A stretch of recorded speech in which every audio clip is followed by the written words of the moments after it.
મારા પપ્પા કંઈ પણ કરી શકે. છોકરાઓ અંદર લડે તો એટલા ભયાનક ગપ્પા મારે કે તમે સાંભળો તો તમને એમ થઈ જાય કે ઓહો આના મનમાં આવું હશે એના પિતા વિશે. કે મારા પપ્પા, તને ખબર છે, એક મુક્કો મારે તો તને 15 ફૂટ દૂર ફેંકી દે. એને 15 ફૂટનું માપ નથી ખબર, એને પપ્પાની તાકાત ખબર છે. આ એવી ઉંમર છે કે જ્યારે પપ્પા જેવું શર્ટ પહેરવું ગમે, પપ્પા જેવા જૂતા પહેરવા ગમે, પપ્પાની જેમ માથું ઓળવું ગમે, પપ્પાની જેમ ચાલવું ગમે, એની જેમ બેસવું ગમે. પપ્પા ખાય ખાવાનું, એ ન ખાય તો નહીં ખાવાનું. પપ્પા રીંગણ નથી ખાતા, આપણે નથી ખાતા. રીંગણ કદી ચાખવાની પણ તસ્દી નથી લીધી. આપણે નથી ખાતા કેમ કે પપ્પા નથી ખાતા. એ પછી એક સમય એવો આવે કે જ્યારે આપણને લાગે કે આપણે બહુ સ્માર્ટ થઈ ગયા, દુનિયામાં આપણને વધારે સમજ પડે છે, અને ત્યારે પપ્પા એકદમ ડોબા લાગે, ઇરિટેટિંગ લાગે, નેગિંગ લાગે. એ જરાક કઈ સલાહ આપે કે બહુ સારું, ખબર છે મને, તમારી પાસે રાખો. અને મજાની વાત એ છે કે 2.5 કિલોનું બંડલ હાથમાં મુકાય ને ત્યારે એક પુરુષ પિતા થઈ જાય છે. માના પેટમાં હોય ને ત્યાં સુધી પિતાને ખબર જ નથી પડતી કે પોતે બાપ બનવાનો છે. મોટા ભાગના પુરુષોને આ રિયલાઇઝેશન ત્યાં સુધી થતું જ નથી જ્યાં સુધી એકચ્યુઅલ એ 2.5-3 કિલોનું બંડલ કપડામાં લપેટાઈને બંધ આંખો સાથે એના હાથમાં મુકાય. That's the time when he realizes કે ઓ માય ગોડ, આ 2.5 કિલોની સાથે તો મેજર જવાબદારીઓ દાખલ થઈ છે. બહુ ઇન્ટરેસ્ટિંગ ઓબ્ઝર્વેશન્સ છે મારા. ઘણા બધા પુરુષો એવા હોય કે ટિકિટ પિક્ચરની લેવાની હોય તો લાઈનમાં ઊભા ના રહે. રેસ્ટોરન્ટમાં જમવા જાય અને જુએ કે આપણે લાઈનમાં નથી ઊભા રહેતા. લગ્નમાં ના જમે કે લાઈનમાં ઊભા રહીને કોણ ખાય. પણ સાહેબ, બાળકનું એડમિશન લેવાનું હોય તો આગલી રાતથી લાઈનમાં ઊભા રહે, અને કોઈ પણ પ્રકારના વિરોધ વગર કંઈ આમાં પોતે કંઈક કરી રહ્યા છે એવો એને પોતાને કદાચ અહેસાસ પણ નથી હોતો. કોઈ દિવસ ગાડીમાંથી પગ નીચે ના મૂકે. અહીં સુધી જવું હોય ને તો પણ ગાડી કઢાવે. 3 બિલ્ડિંગ દૂર જવા માટે પણ ચાલીને ન જાય. અને બચ્ચું સાયકલ શીખતું હોય ને તો એની પાછળ પકડીને કેટલાય કિલોમીટર દોડે. અને આ બધું જે કરે એને પોતાને ખબર પણ નથી કે આ એનામાં આવતું ટ્રાન્સફોર્મેશન છે. કેટલા બધા પુરુષોને મેં જોયા છે કે પોતે અમુક શાક ન ખાતા હોય, અમુક રીતે વર્તતા હોય, ડાઇનિંગ ટેબલ ઉપર નક્કી કર્યું અમુક આમ જ જોઈએ, આમ ન જ જોઈએ. પછી એ જુએ કે બચ્ચું ઓબ્ઝર્વ કરે છે, ફોલો કરે છે. એટલે નક્કી કરે કે યાર મેં તો આખી જિંદગી કારેલા ન ખાધા, પણ આને શીખવવું પડશે. એટલે એની પત્નીને કહે કે મારી ડીશમાં કારેલા મૂકજે, મને બહુ ભાવે છે. પત્ની પણ હશે, પણ એને સમજાય કે આ એક પુરુષમાંથી પિતા બનવાની પ્રક્રિયા છે. બહુ સુંદર રીતે થતી હોય છે આ પ્રક્રિયા, આ બદલાવ. 3 વર્ષનું દીકરો હોય ને ઘરમાં, તો એને રડે એટલે પેરેન્ટ્સ ખખડાવે, છોકરી છે તો રડે છે. થોડો મોટો થાય 10-11 વર્ષનો, અરીસામાં જોઈને આમ પટિયા પાડે એટલે એને મમ્મી વડે, છોકરીઓની જેમ પટિયા પાડે છે, અરીસામાં જોયા કરે છે.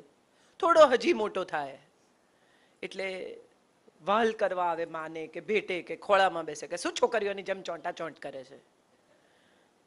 હજી થોડો મોટો થાય અને યુવાન લગભગ થવાની તૈયારીમાં હોય અને અમુક જાતની હસે, તોફાન કરે, અમુક રીતે કે છોકરીઓની જેમ શું ખીખી ખીખી કરીને હસે છે.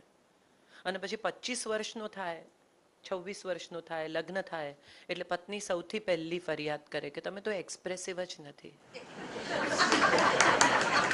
પણ સાહેબ, એક્સપ્રેશન તો 3 વર્ષનો હતો ત્યારથી એને શીખવ્યું કે નહીં કરવાનું, રડવાનું નહીં, બોલવાનું નહીં, વહાલ દેખાડવાનું નહીં, ચોંટવાનું નહીં, ભેટવાનું નહીં. દીકરી ઘરમાં જન્મે ને ત્યારથી તમે જુઓ એક પિતામાં વિચિત્ર બદલાવ આવે. 2 દીકરાનો બાપ હોય અને એક દીકરીનો બાપ હોય, એમાં તમને ખબર જ પડે કે આ અચાનક જ મૃદુ થઈ ગયો. માણસ તરીકે એનામાં કંઈક વિચિત્ર જ પ્રકારની મૃદુતા આવી ગઈ. સારો થઈ જાય, નમ્ર થઈ જાય થોડો. તમને સમજાવવા માંડે કે આના ઘરમાં એક કશુંક બદલાવ થયો છે. કેમ થાય છે આવું?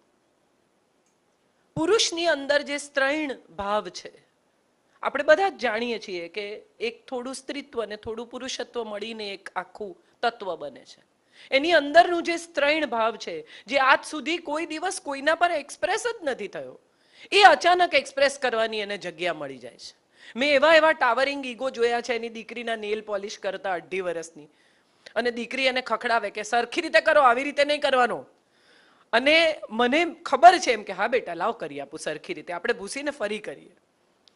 અને એવા એવા માણસો એમ કે તમે લોકો એનાથી થથરતા હોય, આઈએએસ ઓફિસરના ટેબલ પર પૈસા મૂકીને એમ કે ટેન્ડર થવું જોઈએ, એવા લોકો એની દીકરીની નેલ પોલિશ કરતા હોય તો હાથ ધ્રુજતા મેં જોયા છે. કારણ એ છે કે પિતા છે ને એ આમ અખૂટ વાલ છે, ખૂબ સ્નેહ છે, પણ આ કોમ્પ્રેસ્ડ સ્ટ્રેન્થ છે. અંબુજા સિમેન્ટ પૂરી રાખ્યો છે આ સ્નેહને, આ પ્રેમને, આ વાલને એક્સપ્રેસ થવા જ નથી દેતા.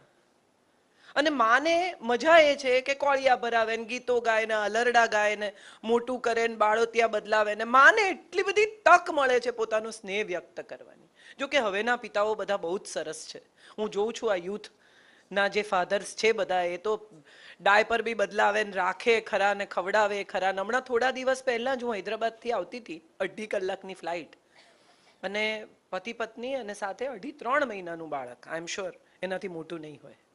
અને પત્ની ખૂબ થાકેલી, તમને ખબર પડે કે એ આમ ચૂર થઈ ગઈ છે, એમ ફ્લાઇટમાં બેસે એટલે ઊંઘી જવાની છે. અને જેવી પત્ની સૂઈ ગઈ એવું આ બચ્ચાને હસબન્ડે હેન્ડલ કરવા માંડ્યું. અને 2.5 કલાકની ફ્લાઇટ દરમિયાન બાળક મા તરફ જુએ પણ નહીં, એટલી બધી શાંતિથી ને કાળજીથી એણે કંઈક એને મોબાઈલ ઓન કરી આપ્યો ને કંઈ ફલાણું. અને 3 જ મહિનાનું બાળક, એટલે એ મોબાઈલમાં જોતું હશે કે નહીં રામ જાણે, પણ એને જે આવડ્યું તે બધું એણે એને બિઝી રાખવા માટે કર્યું. અને મેં એને ઉતરતી વખતે કહ્યું, મેં કીધું you are a wonderful father, I must say. એટલે મને કે I am just a father trying to be wonderful. એટલે આ નવી પેઢીના પિતા છે, બહુ ઇન્ટરેસ્ટિંગ છે બધા. પણ કેટલાક કિસ્સાઓ જે મેં આ વાત કરવાની હતી માટે વાંચ્યા, જાણ્યા, એમાં એક બહુ મજાનો કિસ્સો, બધા જયભાઈએ જાત જાતના કિસ્સા કહ્યા, પણ એમાં એક બહુ મજાનો કિસ્સો છે. રાજ કપૂરે સ્ટુડિયો જવાનું લગભગ બંધ કરી દીધેલું. રણધીરજી સ્ટુડિયો પર બેસે, અને હું જ્યારે શફી નામદાર સાથે કામ કરતી હતી, એમની સાથે અંગત સંબંધમાં હતી, ત્યારે હિનામાં શફીજી શૂટ કરે અને હું આરકે સ્ટુડિયો એ સમયે જવાનું બનેલું. એટલે મેં રણધીરજીને કહ્યું કે મને એક્સપિરિયન્સીસ તમારા ફાધરના કો ન છપાયા હોય એવા એક્સપિરિયન્સીસ, તો કે એક મેં બતાના ચાહુંગા. ત્યારે એમણે આ કિસ્સો કહેલો કે રાજ કપૂરે જવાનું બંધ કરી દીધેલું, રણધીરજી સ્ટુડિયો સંભાળે. એક દિવસ અચાનક જ રાજ કપૂર સ્ટુડિયો પહોંચ્યા અને એમણે જોયું કે 2 લાઇટમેન, જે રાજ કપૂરના સમયના લાઇટમેન હતા, એ બહાર બેઠેલા. એટલે राजी गाड़ी उभी राखी, पोते उतरी गया कि क्यों शूटिंग नहीं है क्या, बाहर क्यों बैठे हो? कि शूटिंग तो है, चल रही है. तो क्या आप यहाँ क्यों बैठे? कि बाबा ने हमारी छुट्टी कर दी. गाड़ी ત્યાં જ છોડી અને બંનેના હાથ પકડી 2 હાથમાં, અને રાજ કપૂર એમને પોતાની ઓફિસ સુધી અંદર લઈ ગયા, હવે જે ચેમ્બર રણધીરજી વાપરતા હતા, અને લાત મારીને દરવાજો ખોલ્યો, અંદર દાખલ થયા. અને रणधीर कपूर ने कहूँ कि तुम जिस कुर्सी पर बैठे हो ना, वो तुमको तुम्हारे बाप ने दी है, लेकिन तुम्हारे बाप को ऐसे लोगों ने दी है. ये लोग जिंदा रहेंगे तब तक उनकी तनख्वाह जाएगी. छुट्टी करने का अधिकार तुम्हारा है ही नहीं. तुम किसी को काम पर रख सकते हो, आरके स्टूडियो से छुट्टी करने का अधिकार तुम्हारा नहीं है. ત્યારે સમજાય કે આ જે લીગસી પરંપરા જેને આપણે કહીએ છીએ, એ બહુ ઝડપથી વિલીન થઈ રહી છે. ફરહાન અખ્તરે એક સીન લખ્યો છે જિંદગી ના મિલેગી દોબારામાં, એ તમે જુઓ તો તમને સમજાય કે આ એના પિતા સાથે બનેલો સિક્વન્સ છે. આમ જ થયું હશે. 10-12 વર્ષનો છોકરો હતો અને પ્રેમમાં પડીને શબાનાજીની સાથે રહેવાનું શરૂ કર્યું. બહુ સારી વાત કહેવાય કે એમણે ઘર છોડી દીધું અને એ શબાનાજી સાથે રહેવા ગયા, અને છોકરાઓની કોઈ કમ્ફર્ટમાં ડિસ્ટર્બન્સ ન થાય એવી રીતે એમણે પોતાનું ઘર છોડી દીધું જાવેદજીએ. પણ ત્યારે એક સવાલ એવો થાય કે પિતા એના માથા પર નહોતા, એક આખી છત ગાયબ હતી. એમ જ્યારે ઈશા લખે છે ત્યારે આ ફિલિંગ ફરહાનને પણ થઈ જશે કે હવે પપ્પા અહીંયા નહીં રહે, હવે પપ્પા નહીં રહે તો શું થશે.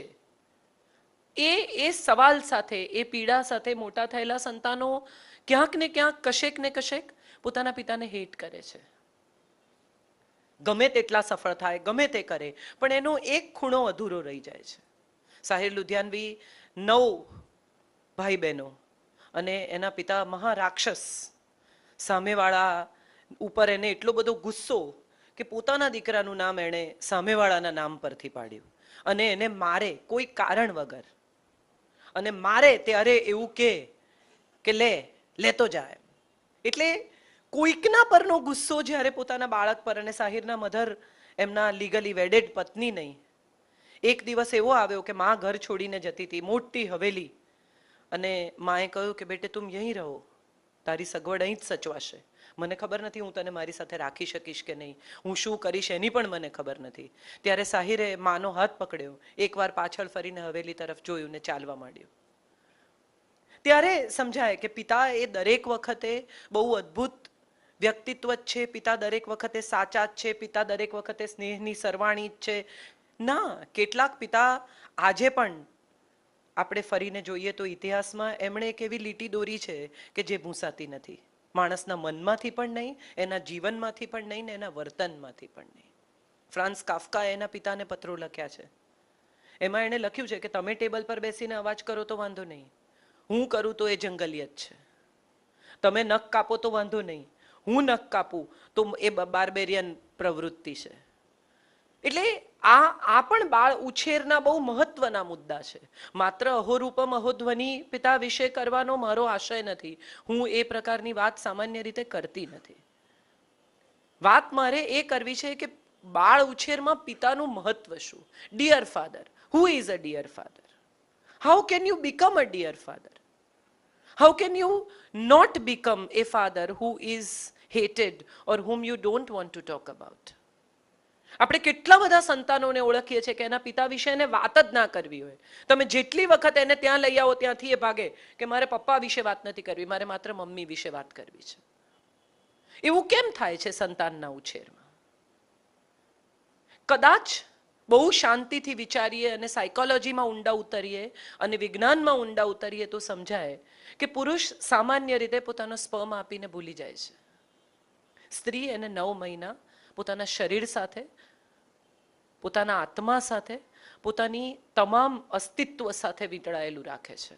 તમે વિચારી જુઓ, 3 કલાક ખાલી 1 કિલોનો 1.5 કિલોનો તકિયો પેટ પર બાંધીને હરીફરી જુઓ તો તમને સમજાય પુરુષ તરીકે કે 9 મહિના આટલું વજન ઊંચકી રાખવું અને તમારી તબિયતથી શરૂ કરીને તમારા શરીરના આકાર સુધીમાં બદલાવ આવે. હવે ખબર છે કે કમર એવી નહીં રહે, હવે ઇસ્ત્રી થાય એવું પેટ હતું, હવે નહીં રહે. આ બધાની સાથે પણ સ્ત્રી નક્કી કરે છે માં બનવાનું. કેમ? કારણ કે પુરુષને અમર થવું છે. આ બહુ ઇમ્પોર્ટન્ટ વાત છે. માં બનવાનું સુખ તો છે જ, પણ સાથે સાથે ડીએનએને વધારવાનું, પુરુષને અમર કરવાનું પણ એક તત્વ છે. દરેક પુરુષ પોતાના સંતાનમાં ફરી જીવે છે. કુળ વધુ કહેવાય છે. કુળને જે વધારે છે તે કુળ વધુ છે. જે પરણીને આવે છે એ પુત્ર વધુ છે. પુત્ર કરતા પણ વધુ એવી પુત્ર વધુ. કેમ કે છે આવું? કારણ કે વધારી આપે છે, એ વેલો આગળ ચલાવે છે. અને આવી સ્ત્રી જ્યારે સંતાનને જન્મ આપે છે ત્યારે પુરુષને લાગે છે કે ઓહો એણે તો શું આપી દીધું. હિન્દી સિનેમાઓએ 1000 વખત આપણને કે તુમને મુझे પિતા બનાકર મુझे सब कुछ दे दिया. વાત તો સાચી. એક બાળક હાથમાં આવે 2.5 કિલોનું બંડલ ત્યારે પુરુષને સમજાય કે oh this is what my manhood is all about. પિતા નહીં બની શકતા પુરુષોને મળો તો સમજાય કે એમના આખા વર્તનમાં કેટલો ભયાનક કશું ખૂટતું હોય એવી એમને લાગણી થાય છે. આપણે જે આઈવીએફ ના ક્લિનિક્સમાં કે તમે કોઈ એવા આઈવીએફ કરતા ડોક્ટર્સ પાસે જાઓ તો તમને સમજાય કે માં બનવાની જેટલી ઝંખના સ્ત્રીમાં નથી ને એટલી ઝંખના પુરુષમાં છે પિતા બનવાની. કારણ કે પિતા બનવાથી એનું પુરુષત્વ પ્રસ્થાપિત થાય છે. એવું સાબિત કરે છે કે હું પુરુષ છું, જો મેં બચ્ચાને જન્મ આપ્યો. માટે કદાચ એ બહુ ઇમ્પોર્ટન્ટ મુદ્દો બની જાય છે એને માટે. પાર્ચ્ડ નામની એક ફિલ્મ હમણાં રિલીઝ થયેલી, એમાં એક સ્ત્રી માં નથી બની શકતી, રાધિકા આપ્ટે, અને એનો વર એને એટલું બધું મારે છે, એટલું બધું મારે છે કે એ અલ્ટિમેટલી એવું નક્કી કરે છે કે હું કોઈ બીજા પુરુષ પાસેથી સંતાન લઈ આવીશ. એક સ્વામી પાસે જાય છે, પ્રેગ્નન્ટ થાય છે અને આવીને એના પતિને જ્યારે જણાવે છે કે હું માં બનવાની છું, ત્યારે પતિ ફરી મારે છે.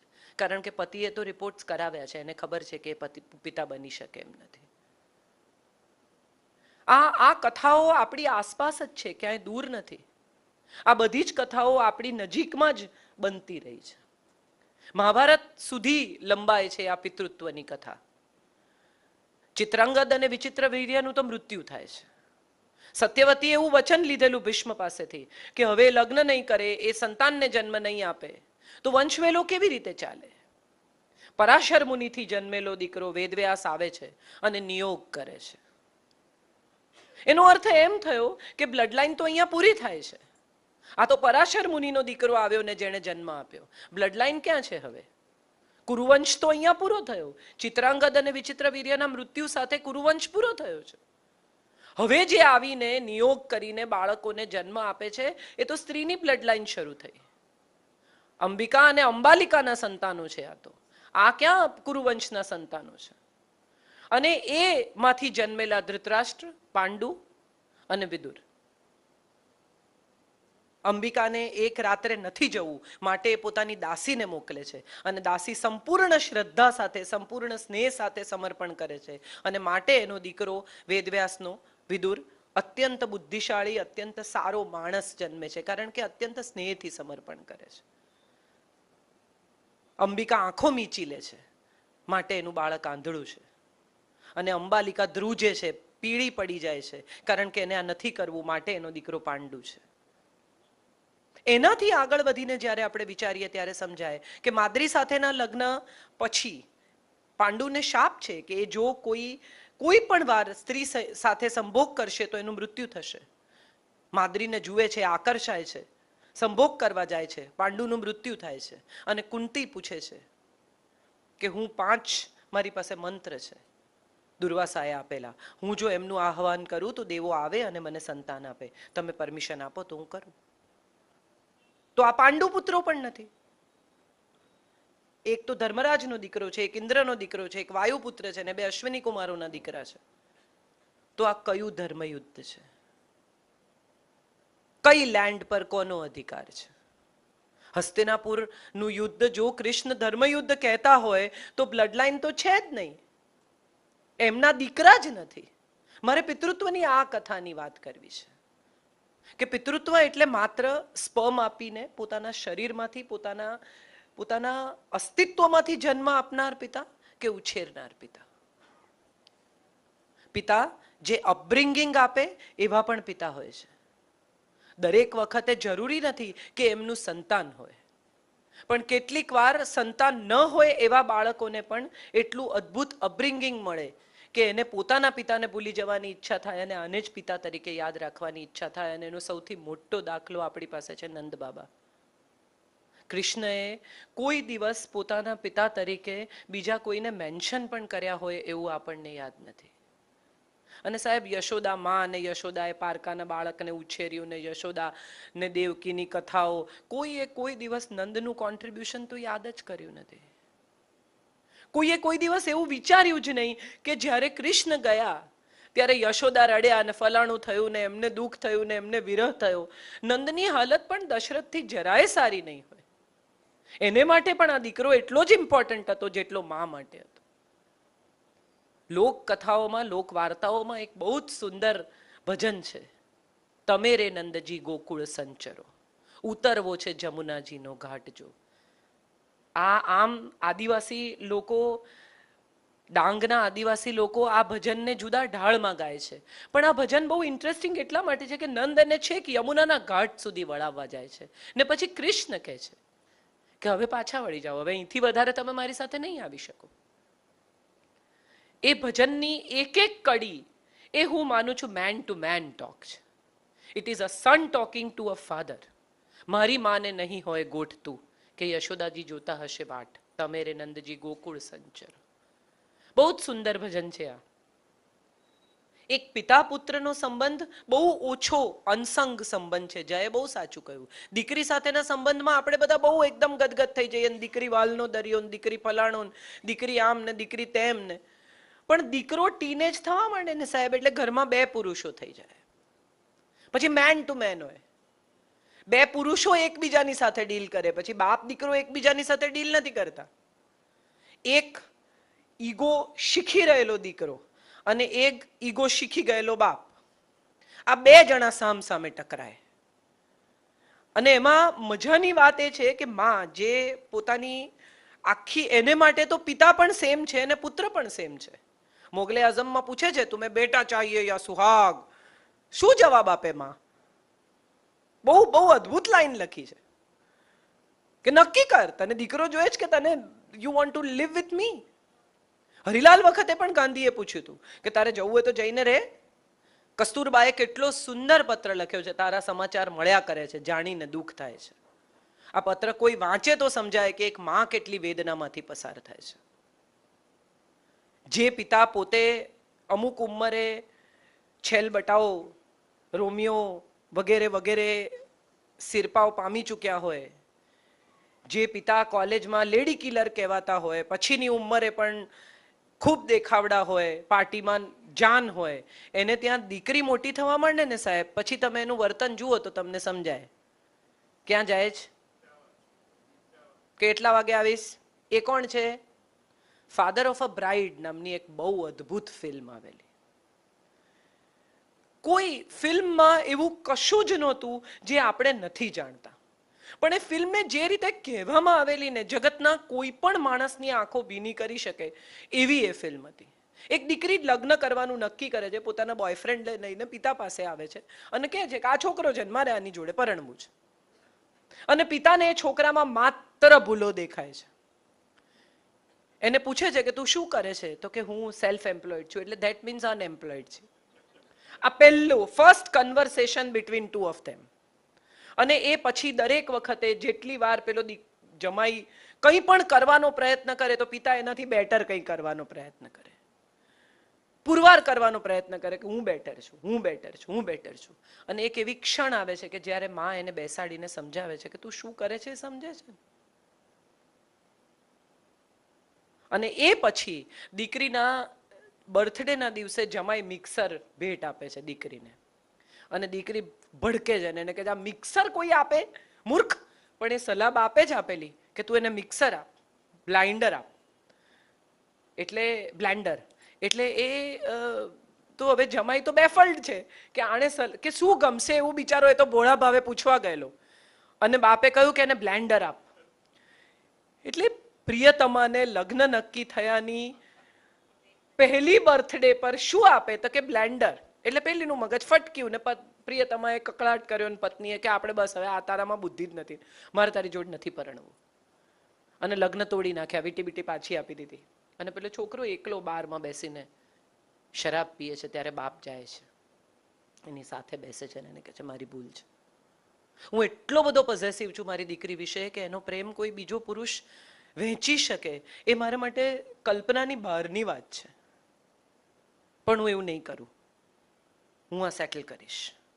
અને ઉત્તમ સિક્વન્સ જો એ ફિલ્મનો કોઈ હોય તો દીકરીના લગ્નની આગલી રાત્રે પિતા બહાર જઈને એ લોકોના બાસ્કેટબોલના મેદાનમાં એકલા બાસ્કેટબોલ પછાડીને રમે છે અને એને દીકરીની આખી જર્ની દેખાય છે, નાનકડી બૂટ પહેરીને ચાલતી, એનાથી મોટી સાયકલ ચલાવતી.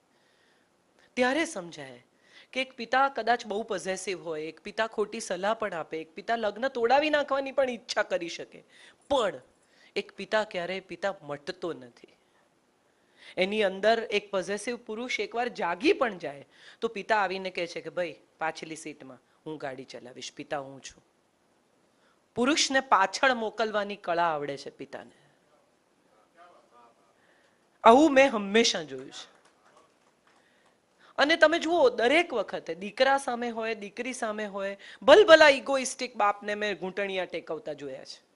એટ વન પોઈન્ટ એ માફી માંગી લે, માને એમ થઈ જાય કે તમે શું કરવા માફી માંગો છો, પણ ત્યારે તમને સમજાય કે બરાબર છે આ પુરુષ પાછળ ગયો ને પિતા આગળ આવ્યો. This is how a father is all about. This is what a father is all about. મારે એક બહુ નાનકડો પ્રસંગ મારી પોતાની અંગત જિંદગીનો શેર કરવો છે. મારા પપ્પાને કેન્સર ડિટેક્ટ થયું. શુક્રવારે અમને ખબર પડી ગયેલી કે એમને કેન્સર છે. મને ખબર પડી ગયેલી. પેટ સ્કેન કરવાનું સોમવારે અને તે દિવસે કન્ફર્મ થશે, પણ ચોથા સ્ટેજનું પેનક્રિયાઝનું કેન્સર. મારો દોસ્ત ઓન્કોલોજિસ્ટ, એને મેં રિપોર્ટ બતાવ્યા, એણે મારી સામે જોયું, એને કહ્યું કે you are a brave girl. એટલે હું હસી ને મેં એને કહ્યું, મેં કીધું ટેલ મી નાવ. એટલે એણે મને કહ્યું કે તારી પાસે 6 મહિનાથી ઓછો સમય છે. Very good. હું ઘરે આવી. શનિ રવિના 2 દિવસ મારે અટકીને રહેવાનું, કારણ કે સોમવારે રિપોર્ટ આવે પછી જ હું એમને કહી શકું કે કેન્સર છે. આ 2 દિવસ અમે રાજનીતિ જોવા ગયા, એ જ દિવસોમાં રિલીઝ થયેલી. હું બાપુને લઈને અમે લોકો રજવાડુમાં ખાવા ગયા. સરસ. I tried to make Saturday Sunday as fruitful and as jovial and as happy as I could. મારા તરફથી મેં તમામ પ્રયત્નો કર્યા કે આ શનિ રવિ દરમિયાન પેટ સ્કેન આવો શબ્દ પણ ના આવે. અમે ગાડી લઈને નીકળ્યા સોમવારે સવારે પેટ સ્કેન કરાવવા, અને હું ને મારા પપ્પા 2 જણા, બાપુ કહેતી હું, અમે 2 જણા ગાડીમાં બેઠા હતા અને મારા કાકા હજી બેસવાના હતા. એટલે મારા પપ્પાએ મને કહ્યું કે રિપોર્ટ આવે પછી રડીશ કે હમણાં રડવું છે.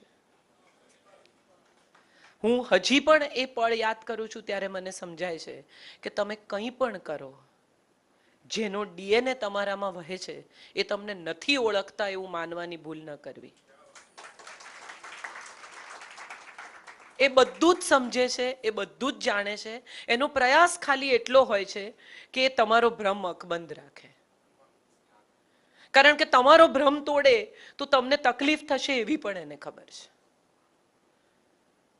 મારા પપ્પા આમ બહુ સૌરભભાઈના પણ મિત્ર, અને આમ મિજાજ એકદમ અલગારી, મોઢે ચોપડાવી દેવાનો સ્વભાવ, પ્રામાણિકતા ભયાનક.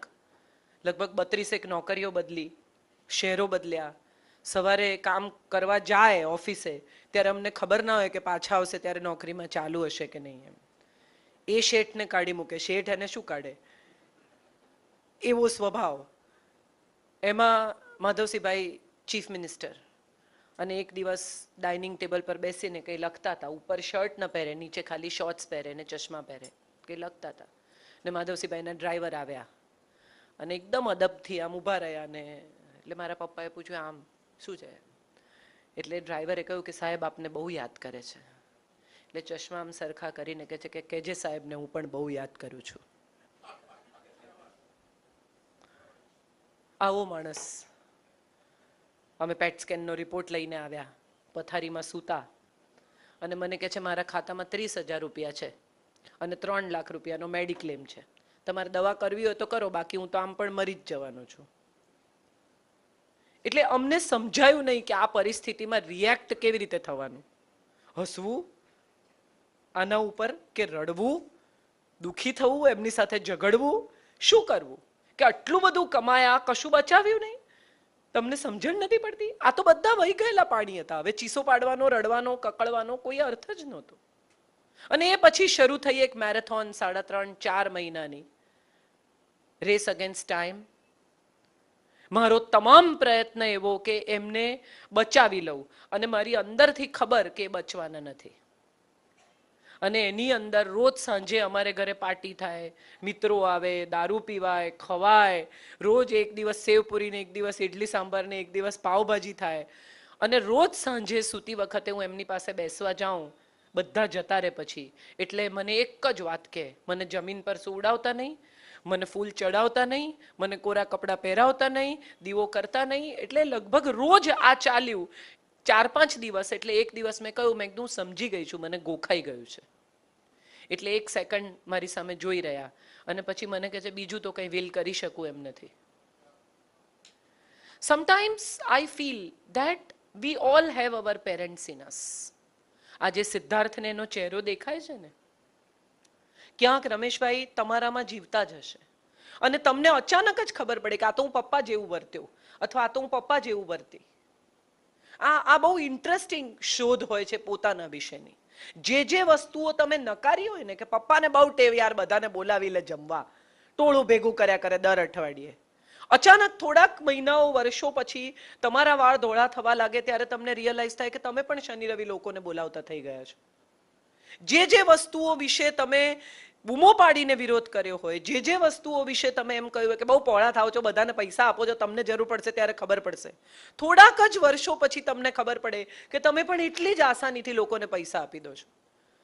ત્યારે સમજાય કે ડીએનએ શું છે. ડીએનએ કોઈ ઇન્જેક્શનની સોય ખોસીને બહાર કાઢીને કાગળમાં લખાતો રિપોર્ટ નથી. ડીએનએ તો જીવે છે આપણામાં. અને એ જીવતો ડીએનએ જે આપણી અંદર છે એ આપણને આપણા પેરેન્ટ્સ બનાવે છે. સ્મરણ તો પછીની વાત છે, પણ મરણ પછી જે આપણામાં જીવે છે ને એ હું માનું છું આપણા માતા પિતા છે. આ નવું ઘર લીધું છે એ પછી હું એક પણ વાર હિંચકે બેસી શકી નથી.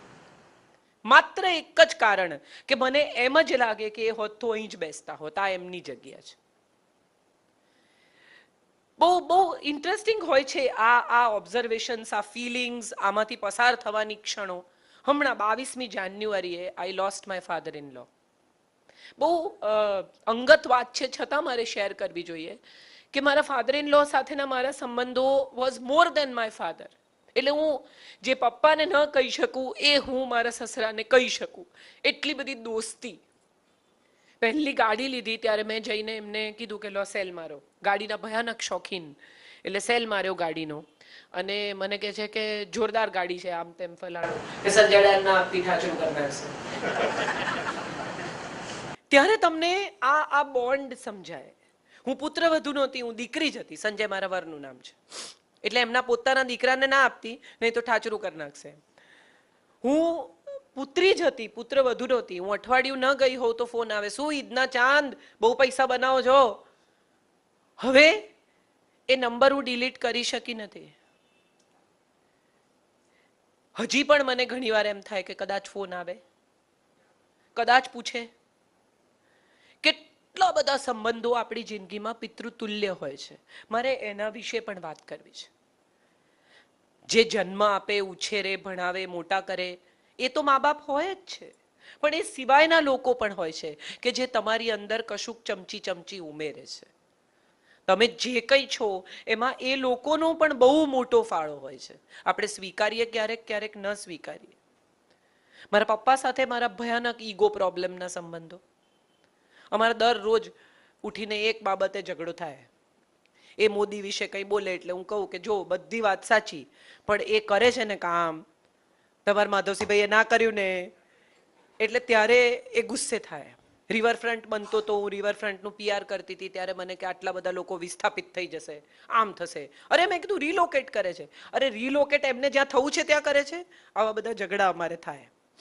એમાં બહુ રસપ્રદ વાત એ કે એક દિવસ હું અશ્વિની કાકા પાસે ગઈ ને મેં એમ કહ્યું અશ્વિની ભટ્ટ પાસે, મારે નોકરી જોઈએ યાર, આ માણસ જોડે મારથી નહીં રહેવાય.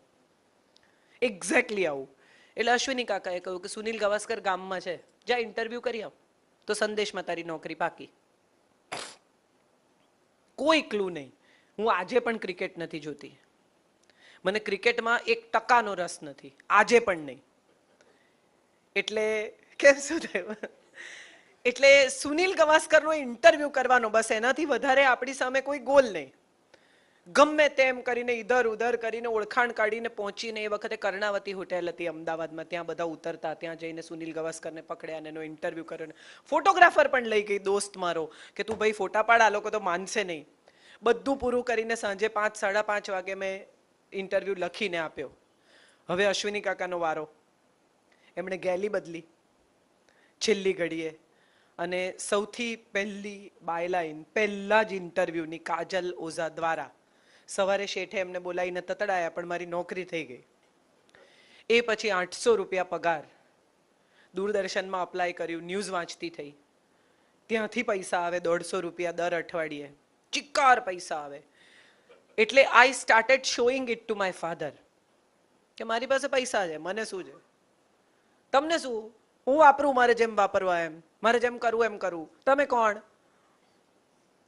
બહુ મજાની વાત એ હતી કે એક દિવસ એમણે મને એવું કહ્યું કે ચલ ને મને થોડા કુર્તા અપાવો ને.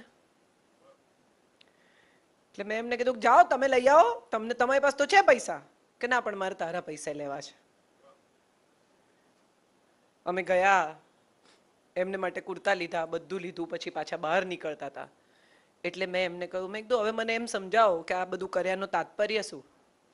મેં તો અપાવી દીધા, મારી પાસે પૈસા છે, હું અપાવીશ બી ખરી, પણ તમે આવું કર્યું કેમ?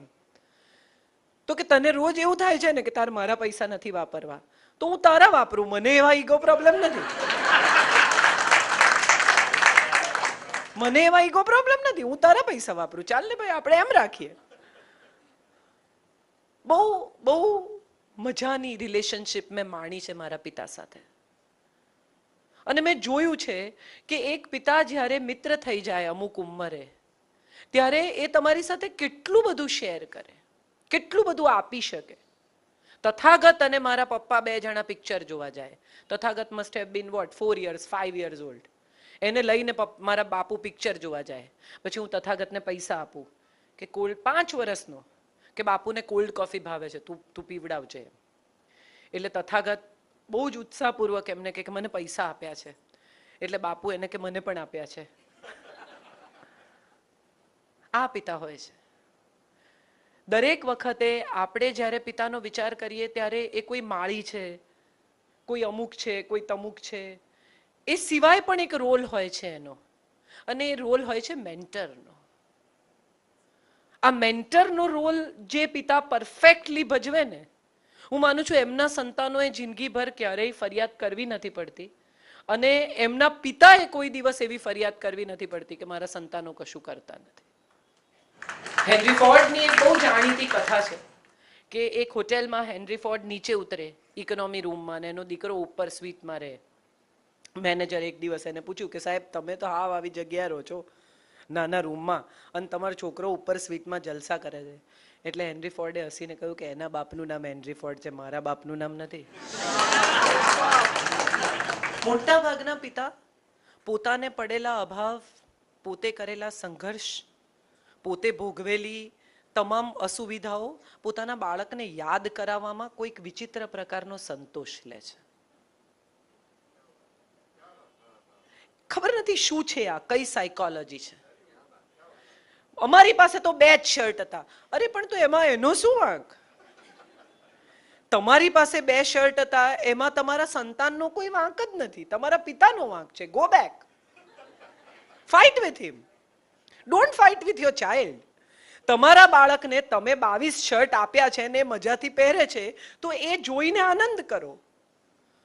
તમે 9 વાગે નોકરી જાઓ છો અને તમારું બાળક 9:30 વાગે ઉઠે છે, જેનો તમને ભયાનક અફસોસ છે, એટલે દરરોજ તમે એને નોકરી જતા કહો છો કે હું 9 વાગે જાઉં છું ને એટલે તું 9:30 ઉઠી શકે છે. ન જાઓ. આજની પેઢીની મજા શું છે ખબર છે? એને તમે 12 જોડી જૂતા આપશો ને તો 12 ઘસશે, અને જો એક જ જોડી જૂતા આપશો ને તો એમાં પણ એટલી જ મજા કરશે. આ પેઢી પાસે એક ગજબ પ્રકારનો સંતોષ છે. તમને ખરેખર તમે નોટિસ કર્યું હોય કે ના કર્યું હોય, તમે હવે આ વાત નોટિસ કરજો કે હશે તો વાપરશે, નહીં હોય તો એના વિના એટલી આસાનીથી ચલાવે છે આ પેઢી. એનું એક કારણ એ છે કે આ પેઢીના મનમાં ક્યાંક ઊંડે ઊંડે એવી ખબર છે કે હમણાં જ ચલાવવાનું છે, થોડા વર્ષ પછી આ બધું મારું જ છે. આ જે બંગલા મારા બાપા બાંધે છે, ક્યાં એ થોડા વાપરવાના, આપણે જ મજા કરવાની છે. હમણાં ભલે ને 2 જોડી જૂતામાં ખખડાવીને આપે, પછી મારો જ વારો આવવાનો છે. આ પેઢી મજાની છે. આજના પિતૃત્વની વાત કરીએ ને તો આપણને સમજાય કે આજના છોકરાઓ બહુ ઇન્ટરેસ્ટિંગ છે. તમે એમને કહો કે લગ્નમાં ચાલ, ફલાણા બહુ નજીકના લગ્ન છે, આવવું પડશે. એટલે કે હું ત્યાં આવીને શું કરીશ? એટલે આપણે કહીએ કે જે હું કરું એ તું કરજે ભાઈ, ચાલ, જવું પડે. એવું કોણે કીધું? આ એવું કોણે કીધું તો બહુ જ રસપ્રદ સવાલ છે. એટલે તમે એમને એમ કહો કે કોઈએ કીધું નથી પણ જવું જોઈએ, સારું લાગે. પછી તારા લગ્નમાં કોઈ નહીં આવે એટલે કે પણ હું તો લગ્ન જ નહીં કરું. એની પાસે દરેક વાતના જવાબ છે. એ પછી તમે એને ધીમે રહીને સમજાવો કે બેટા જવું જોઈએ, આપણા સગા છે, ફલાણા છે, ઢીકણા છે, આમ છે, ચલો. કે હું આવું બરમુડા પહેરીને આવીશ, જબ્બો નહીં પહેરું. મારા દીકરાને મારી માનું, મારા પપ્પાએ તો બહુ જ સ્પષ્ટ કહેલું બાપુએ કે કોઈ શ્રાદ્ધ નહીં, કોઈ શોક સભા નહીં, કોઈ વિધિ નહીં, કશું જ નહીં કરવાનું. પણ મારી માં અમુક પ્રકારની, એટલે મારી માં ના ગયા પછી અમે હરિદ્વાર ગયા એના અસ્થિ પધરાવવા અને એનું શ્રાદ્ધ કરવા વગેરે વગેરે. એટલે મારા દીકરાને મેં કહ્યું, મેં કીધું બેટા તું બહુ વાલો હતો ઈયાને. ઈલા મારી માનું નામ. મારો દીકરો નાનપણથી એને ઈયા કહે, કારણ કે મારા પપ્પા એને ઈલા કહે, એટલે હી લર્ન્ટ કે ઈયા કહેવાનું એમ. એટલે એમ કે ઈયા તો તું બહુ વાલો હતો બેટા, એટલે તું શ્રાદ્ધ કર તો સારું. એટલે એને કશું બોલ્યા વગર બધી વિધિ કરી. જે કહ્યું તે, પેલો આમ કઈ ઘાસ બાંધ્યું ને આમ કર્યું ને ફલાણું કર્યું ને પિંડ કાપ્યું, જે કીધું એ બ્રાહ્મણે. ડૂબકી પણ મારી 5. અને પછી ગંગામાંથી નીકળી અને મને કહે છે હવે હું શાવર લઈ લઉં. આ નવી પેઢી છે સાહેબ, એને ગંગા પણ ગંદી લાગે છે. લોકો જ્યાં પાપ ધોવા જાય છે ત્યાંથી નીકળીને એને શાવર લેવો છે. એ પેઢીને જ્યારે તમે પિતૃત્વ આપો છો અથવા એ પેઢીને જ્યારે તમે ફાધર થઈને હેન્ડલ કરો છો, ત્યારે એક વાત કદાચ આપણે બધા ભૂલી ગયા છીએ કે આ પેઢી પાસે સોલિડ ઇન્ફોર્મેશન છે, ફૂલ ઓફ ઇન્ફોર્મેશન છે આ પેઢી. તમે એક વાક્ય બોલો એની સામે એની પાસે 10 વાક્યો તૈયાર છે. તમે એક સવાલ પૂછો એની પાસે 10 જવાબ છે. એ એટલી આસાનીથી તમને મૂર્ખ બનાવી શકે એમ છે કે તમારી કલ્પનાની પણ બહાર છે એ વાત. એટલે જો એમ કરતા એને અટકાવવા હોય તો સૌથી અગત્યની વાત એ છે કે એ જે કહે છે તે શાંતિથી, ધીરજથી અને સમતાથી સાંભળો. મોટા ભાગના પિતા બહુ ખરાબ શ્રોતા હોય છે. જેવું બાળક કંઈ કહેવાનું શરૂ કરે એટલે તરત પિતા પાસે નસીહત હોય છે. બચ્ચું એમ કે મારો એક ફ્રેન્ડ છે, એની એક ગર્લફ્રેન્ડ છે. એ લોકોને ગર્લફ્રેન્ડ આ ઉંમરે, તમે બધા આવા આ ઉંમરે ગર્લફ્રેન્ડ હોય, અરે તમને કે છે તો સાંભળો. એ પોતાની વાત નથી કરતો, એ કોઈની વાત કરે છે. મારો એક ફ્રેન્ડ છે આર્કિટેક્ટ, એનો દીકરો છે. એને રોજ ખખડાવે, આ તારો મિત્ર આવે છે, તારો ફ્રેન્ડ આવે છે, ચડ્ડી દેખાય એવું પેન્ટ પહેરે છે, તારો આ ફ્રેન્ડ આવે છે, એના વાળ તો જો, આ તો જો આખા શરીરે ટેટુ છે, આવો છે, પેલો છે, આમ છે, તેમ છે. રોજ ચાલે, રોજ ચાલે, રોજ ચાલે. દરેક મિત્ર વિશે એને કંઈ કહેવાનું હોય. એક દિવસ મારા ફ્રેન્ડને ત્યાં પાર્ટી હતી, નાનકડી ગેટ ટુગેધર. અમે બધા ગયા, અમે બધા બેઠા. અમારા બધાની વચ્ચે અક્ષત ખુરશી લઈને બેઠો આમ ખેંચીને. અને પછી કે આ પરેશ કાકા કેટલું કરપ્શન કરે છે ખબર તમને?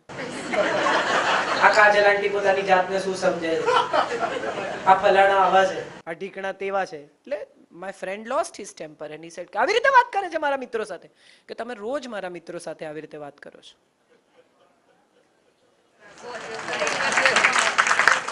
આપણે એમ માની લઈએ છીએ કે એમને સ્વમાન નથી.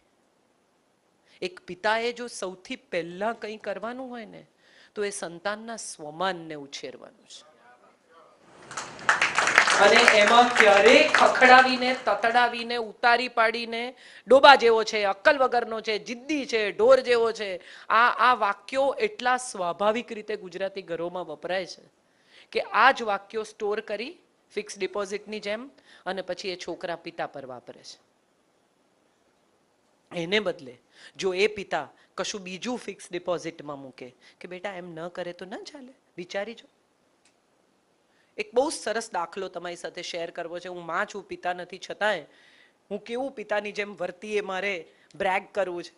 એકવાર હું ગાડી ચલાવતી હતી, મારો દીકરો મારી બાજુમાં બેઠો હતો, 10 વર્ષનો હશે, અને એક ગાડી આમ કરીને એક મોટરસાયકલ નીકળી ગઈ, યંગ છોકરો. એટલે હું ગાળ બોલી, મારી માં સુરતી છે. એટલે પિતાનો જ ડીએનએ નથી મારામાં. સો મારો દીકરો 10 વર્ષનો મારી બાજુમાં બેઠેલો, એને આમ કરીને મારી સામે જોયો ને મને કહ્યું, માં તું ગાળ બોલી. હવે જો હું એમ કહું કે ના હું નથી બોલી તો હું જુઠ્ઠી છું. જો હું એમ કહું કે હા બેટા આઈ એમ સોરી, મારે ના બોલવી જોઈએ, પણ હું બોલી ચૂકી છું એટલે હું એની નજરમાં નાની થઈશ. ફટાફટ મારા રડાર ખોલ્યા and I thought what will my father do if this is vote must have happened with him. એક પિતા કેવી રીતે વર્તે આ સ્થિતિમાં? એટલે મેં એને કહ્યું, તને કોણે કહેવાય, તને કોણે કહ્યું આને ગાળ કહેવાય? ચાલો આપો જવાબ. તને કોણે કહ્યું કે આને ગાળ કહેવાય? હવે મારી પાસે ઇન્ફોર્મેશન આવવાની હતી. એણે કહ્યું કે અમે બાથરૂમમાં જઈએ ને તો મોટા છોકરાઓ અમને પકડીને બોલાવે. હવે અહીં ફરી માં આવી, શું કરે બેટા બીજું તમને? ના બીજું તો કશું ના કરે, ખાલી ઊભા રાખે અને અમારી પાસે ગાળો બોલાવે. ઓકે. ફરી એક પિતાએ જગ્યા લીધી, ને મેં કહ્યું કે ગાળો બોલાય, એમાં કાંઈ વાંધો નહીં, પણ ક્યાં બોલવી, કોની સામે બોલવી, એ બધું સમજવાનું. જેમ ફાવે એમ ગાળો નહીં બોલવાની. હા બેટા, મેટર એન્ડ્સ. એટલે મને જે સમજાયું છે તે એ સમજાયું છે સમય સાથે કે આ ડિયર ફાધર છે ને એ બહુ રસપ્રદ સંબોધન છે. અને ડિયર થવા માટે એક ફાધરે બહુ બધું કરવું પડતું હોય છે. એમ જસ્ટ બાયોલોજીકલ એક્સિડન્ટમાં પત્ની પ્રેગ્નન્ટ થઈ ગઈ અને બાળકને જન્મ આપી દીધો અને છોકરા તો એની મેળે જ મોટા થાય એવું માનનારા પિતાને પણ હું ઓળખું છું. એવું નથી, છોકરા એને ખબર જ ના હોય એનું છોકરું કયા ક્લાસમાં ભણે છે. ટેલેન્ટ શો અચૂક કરે કોઈ આવે તો, ચાલો બેટા પોએમ ગાઈને બતાવો. પછી બચ્ચું પોએમ ગાવાની ના પાડે તો કે તને આવડતી જ નથી. અંકલને લાગશે કે તને નથી આવડતી. ત્યારે એને જરૂર મજા આવે છે આ ટેલેન્ટ શોની, પણ ખરેખર જ્યારે એનામાં કશું ઉમેરવાનું છે, જ્યારે એને કશું શીખવવાનું છે, જ્યારે એની પાછળ ઊભા રહેવાનું છે, ત્યારે એ પિતા કશુંક ચૂકી જાય છે. આવા પિતામાં હું ધૃતરાષ્ટ્રનું નામ લઉં છું. બહુ વાલો દીકરો સાહેબ. બાળક થતું નહોતું, માંસનો લોચો જન્મ્યો, 100 ઘડામાં ઘીમાં પૂરી રાખ્યા, માંડ માંડ દીકરો જન્મ્યો. યસ, બહુ વાલો. નામ સુયોધન, પણ પ્રજાએ દુર્યોધન કહેવા માંડ્યું ત્યાં સુધી એને વેકઅપ કોલ ના આવ્યો. કેટલી બધી મોટી આ એ પિતાની ભૂલ કે એણે પોતાના દીકરાને સમયસર એક તમાચો ના માર્યો. દરેક વખતે પિતા લાડ કરે, વાલ કરે, પ્રેમ કરે, શીખવે, બધી વાત સાચી, પણ એક પિતાની સૌથી મોટી જવાબદારી જે છે ને એ છે કે એણે પિતા જ રહેવાનું છે, એણે માં નથી થવાનું. કેટલાક પિતા અચાનક માં થઈ જાય, લાડ કરે ને વાલ કરે ને. હું ઘણી વાર કહું છું કે daddy is from Disneyland and mummy is from devil's land. Santa ક્લોઝની જેમ આવે આમ ગિફ્ટ લઈને, કશું કહે જ નહીં. અમારે સંજય જ મને કહે છે તું એને વર્ડ કેમ, તું વર્ડ ને મને કેમ કહે છે તું એને વર્ડ. એને સારા જ રહેવું છે. આવા પણ પિતા હોય છે. ધૃતરાષ્ટ્રને હંમેશા સારા રહેવું હતું. એને હંમેશા સંતાનોનો પ્રેમ જોઈતો હતો, એને હંમેશા સંતાનોનો આદર જોઈતો હતો. એને લાગતું હતું કે હું જો જરાક પણ ખરાબ વર્તન કરીશ તો મારા છોકરાઓ મારા હાથમાંથી નીકળી જશે. તમે વિચાર કરો કે જેને રાષ્ટ્રપિતા કયા એવા માણસનો દીકરો એની વિરુદ્ધ થઈ ગયો. આખો દેશ જેને પિતા માનતો હતો એને જ એના દીકરાએ ના સાંભળ્યો. જેણે પ્રેમની મૂરત બનાવી, વર્લ્ડ ફેમસ મોન્યુમેન્ટ તાજમહેલ, એનો દીકરો ઔરંગઝેબ પોતાના જ ભાઈઓને મારી નાખ્યા. ભાઈઓ માટે પણ પ્રેમ ના રહ્યો. જેણે પ્રેમની મૂર્તિ બનાવી એ પોતાના સંતાનમાં પ્રેમ ન રેડી શક્યો.